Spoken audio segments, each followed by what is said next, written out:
Hello दोस्तों। चलिए आज हम देखने वाले हैं बिहार पुलिस रेडियो कांस्टेबल और रेडियो एसआई फिजिक्स का जो 30 मोस्ट इम्पॉर्टेंट क्वेश्चन है उसको आज देखेंगे। आज एक ही वीडियो में इसको कवर करेंगे, फिजिक्स के मोस्ट इम्पॉर्टेंट 30 क्वेश्चन को, जो एग्ज़ाम में आने की एकदम प्रबल संभावना है। किसी भी एग्ज़ाम में जिसमें फिजिक्स पूछा जाएगा वो सभी एग्ज़ाम में आएगा, बोर्ड एग्ज़ाम के लिए भी बहुत महत्वपूर्ण है। तो चलिए देखते हैं आज का हमारा पहला क्वेश्चन। फर्स्ट क्वेश्चन है भौतिक जगत का पहला क्वेश्चन।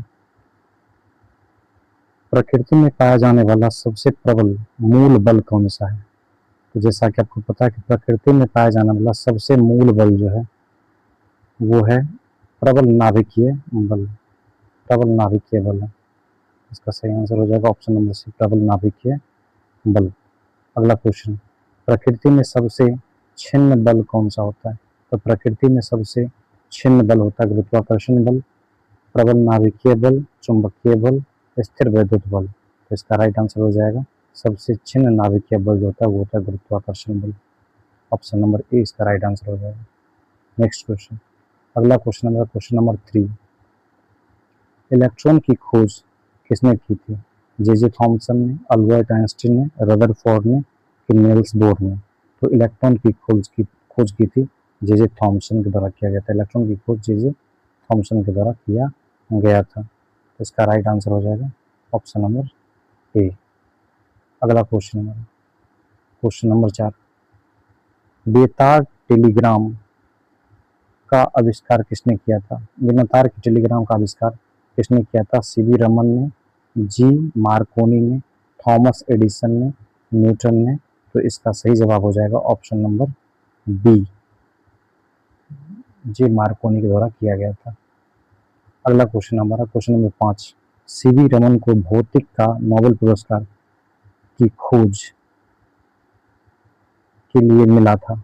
सीवी रमन को भौतिक का नोबेल पुरस्कार किस खोज के लिए मिला था? प्रकाश का परिकिरण की खोज, अतिचालकता का खोज, इलेक्ट्रॉन की तरंग प्रकृति का खोज, थर्मल आयनीकरण? तो इसका सही जवाब हो जाएगा ऑप्शन नंबर ए, प्रकाश का परिकिरण की खोज के कारण सीवी रमन को पुरस्कार मिला था। प्रकाश का परिकिरण की खोज के लिए दिया गया था। ऑप्शन नंबर ए इसका सही जवाब हो जाएगा। नेक्स्ट क्वेश्चन है क्वेश्चन नंबर 6। एसआई पद्धति में कितने मूल मात्रक होते हैं? तो इसका जवाब तो सबको पता होगा। एसआई पद्धति में 7 मूल मात्रक होते हैं। एसआई पद्धति में कुल 7 मूल मात्रक होते हैं।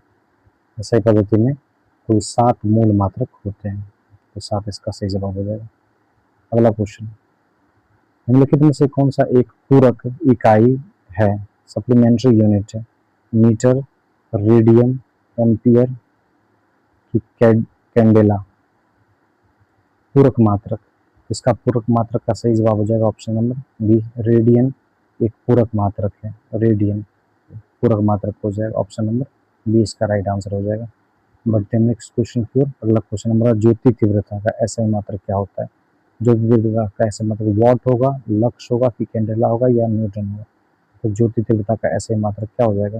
ज्योति तीव्रता का एसआई मात्रक हो जाएगा कैंडेला।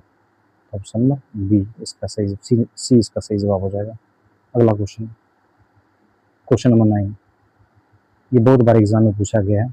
एक प्रकाश वर्ष लाइट ईयर का मान कितना होता है? एक प्रकाश वर्ष यानी लाइट ईयर का मान होता है 9.46 × 10⁻12 मीटर होता है। 10⁻12 मीटर के बराबर होता है। ऑप्शन नंबर डी इसका सही जवाब हो जाएगा।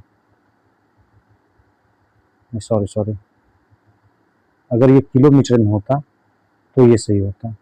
ये किलोमीटर में होता तब। किलोमीटर के लिए, ये किलोमीटर के लिए होता है 9.46 × 10⁻12 मीटर। अगर ये किलोमीटर में होता 12 किलोमीटर के होता है। मीटर के लिए आपका राइट आंसर हो जाएगा option number A. Option number A इसका राइट आंसर हो जाएगा 9.46 × 10⁻15 मीटर। बढ़ते नेक्स्ट क्वेश्चन की। अगला क्वेश्चन हमारा क्वेश्चन नंबर 10। दूरी मापने की सबसे बड़ी इकाई कौन सी होती है? दूरी मापने की सबसे बड़ी इकाई कौन सी होती है? प्रकाश वर्ष, खगोलीय इकाई, पारसेक या किलोमीटर? तो दूरी मापने की से बड़ी जो इकाई होती है वो पारसिक होती है। पारसिक इसका राइट आंसर हो जाएगा, पारसिक। अगला क्वेश्चन हमारा क्वेश्चन नंबर 11, नाभिकीय आकार को मापने के लिए किस मात्रक का प्रयोग किया जाता है? तो नाभिक के आकार को मापने के लिए एंगस्ट्रॉम का, फर्मी का या माइक्रोमीटर का कि नैनोमीटर का उपयोग किया जाता है? तो नाभिक के आकार को मापने के लिए जैसे हम सबको पता होगा फर्मी मीटर का उपयोग किया जाता है। अगला क्वेश्चन हमारा क्वेश्चन नंबर 12, एक एंगस्ट्रॉम कितने मीटर के बराबर होता है? एक एंगस्ट्रॉम का मान तो सबको पता होगा, एक एंगस्ट्रॉम का मान 10⁻⁻10 मीटर के बराबर होता है। नेक्स्ट क्वेश्चन हमारा क्वेश्चन नंबर 13, निम्नलिखित में से कौन सी राशि मात्रकहीन और बीमाहीन होती है? मतलब इसका कोई भी मात्रक और बीमा नहीं होती है। क्या विकृति होगा, वेग प्रवणता होगा, बल नियतांक होगा या अपवर्तनांक होगा? तो अपवर्तनांक का कोई मात्रक नहीं होता, अपवर्तनांक इसका सही आंसर हो जाएगा ऑप्शन नंबर डी। अगला क्वेश्चन हमारा क्वेश्चन नंबर 14, इसमें अपवर्तनांक और विकृति भी हो सकता है, विकृति का भी कोई मात्रक नहीं होता है, तो इसका दोनों आंसर हो जाएगा, अपवर्तनांक और विकृति, ये दोनों इसका सही जवाब हो जाएगा, क्योंकि विकृति का भी कोई मात्रक नहीं होता, विकृति भी मात्रक विहीन होती है। बढ़ते हैं अगले क्वेश्चन पे। अगला क्वेश्चन हमारा बल का बीमीय सूत्र क्या होता है? बल का बीमीय सूत्र MLT इनवर्स, बल का बीमीय सूत्र MLT inverse, MLT inverse 2, ML square T inverse 2, M inverse LQ T inverse 2, इनमें से कौन सा होगा? तो बल का ऐसे मात्रक में न्यूटन होता है। एक न्यूटन का मान सभी को पता होता है कि 1 न्यूटन का मान होता है, 1 न्यूटन बराबर 1 kg मीटर प्रति सेकेंड स्क्वायर। 1 kg मीटर प्रति 1 न्यूटन का मान 1 newton equals to 1 kg metre प्रति सेकेंड स्क्वायर होता है, इसलिए इसका बीमीय सूत्र हो जाएगा MLT इनवर्स, इसका सही आंसर हो जाएगा। बढ़ते हैं नेक्स्ट क्वेश्चन पर। अगला क्वेश्चन हमारा क्वेश्चन नंबर 15, कार्य, वर्क और ऊर्जा का बीमीय सूत्र क्या होता है?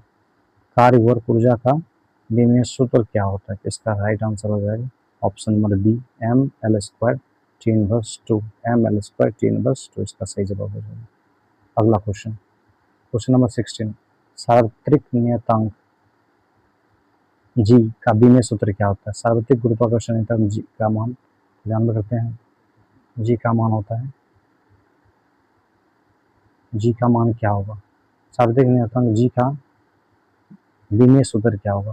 तो इसका बीमीय सूत्र हो जाएगा option number A, M inverse T LQ T inverse 2, इसका राइट आंसर हो जाएगा option number A, option number A इसका राइट आंसर हो जाएगा।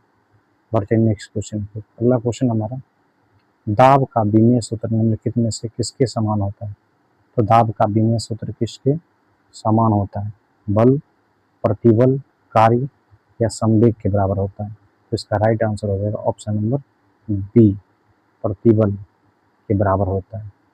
अगला क्वेश्चन हमारा क्वेश्चन नंबर 18, आवेग की बीमा किसके समान होती है?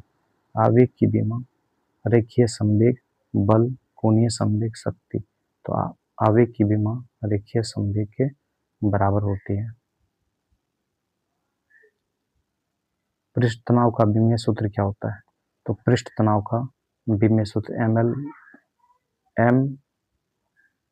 इसमें लगता छूट गया है। पृष्ठ तनाव का बीमीय सूत्र option number A, MT inverse 2 होगा। अगला क्वेश्चन नंबर 20, बीमीय विश्लेषण की सीमा क्या होती है? तो बीमीय विश्लेषण की सीमा का सही आंसर हो जाएगा, या बीमाहीन नियतांक का मान नहीं बता सकता है, या त्रिकोणमितीय फलनों वाले सूत्रों का विश्लेषण नहीं कर सकता है, या प्रतिपादित नहीं कर सकता है यदि राशि 3 से अधिक मूल राशियों पर निर्भर हो। तो ये सभी इसका राइट आंसर हो जाएगा। अगला क्वेश्चन नंबर 21, किसी माप की शुद्धता किस पर निर्भर करती है? किसी माप की शुद्धता किस पर निर्भर करती है? माप यंत्र के अल्पांक पर, प्रयोग करने वाले दक्षता पर, प्रयोग की परिस्थितियों पर, उपयुक्त सभी। तो इसका राइट आंसर हो जाएगा ऑप्शन नंबर ए, मापन अल्पांश पर निर्भर करता है। अगला क्वेश्चन, क्वेश्चन नंबर 22, संख्या 0.07 में सार्थक अंकों की संख्या कितनी होती है? तो सार्थक अंकों की संख्या यहाँ हो जाएगी 1, क्योंकि पॉइंट के बाद जीरो का कोई वैल्यू नहीं होता है। सार्थक अंकों की संख्या क्या हो जाएगी? 1 हो जाएगी। अगला क्वेश्चन हमारा क्वेश्चन नंबर 23, संख्या 2.64 गुने 10 की पावर 24 में सार्थक अंकों की संख्या कितनी होगी? तो सार्थक अंकों में पावर को नहीं गिना जाता है, इसलिए इसका राइट आंसर हो जाएगा ऑप्शन नंबर बी, 3। अगला क्वेश्चन, क्वेश्चन नंबर 24, संख्या 4000 में कितने सार्थक अंक होंगे? तो ये 4000 है, इसमें दशमलव नहीं है, इसलिए इसमें सार्थक अंकों की संख्या 4 हो जाएगी। तो option number D right answer हो जाएगा, ऑप्शन नंबर डी।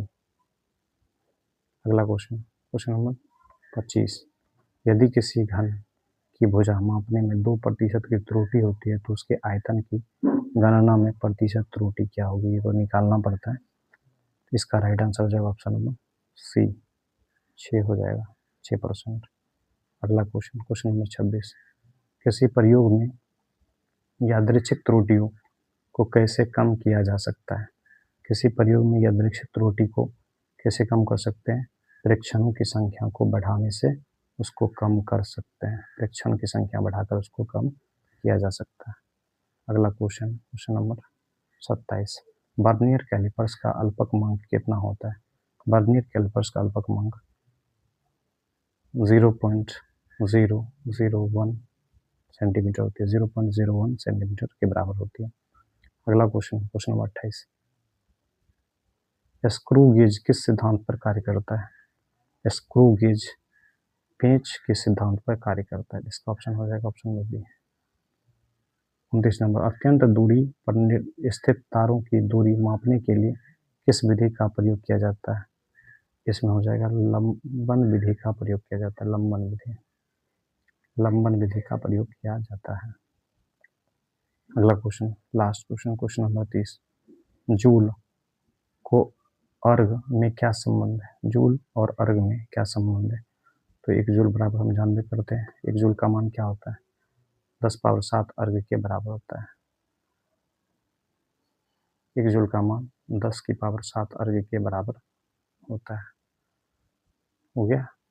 तो इसी प्रकार से आज 30 क्वेश्चन खत्म हो गया। अगर वीडियो अच्छा लगा हो तो वीडियो को लाइक और चैनल को सब्सक्राइब जरूर करें। धन्यवाद।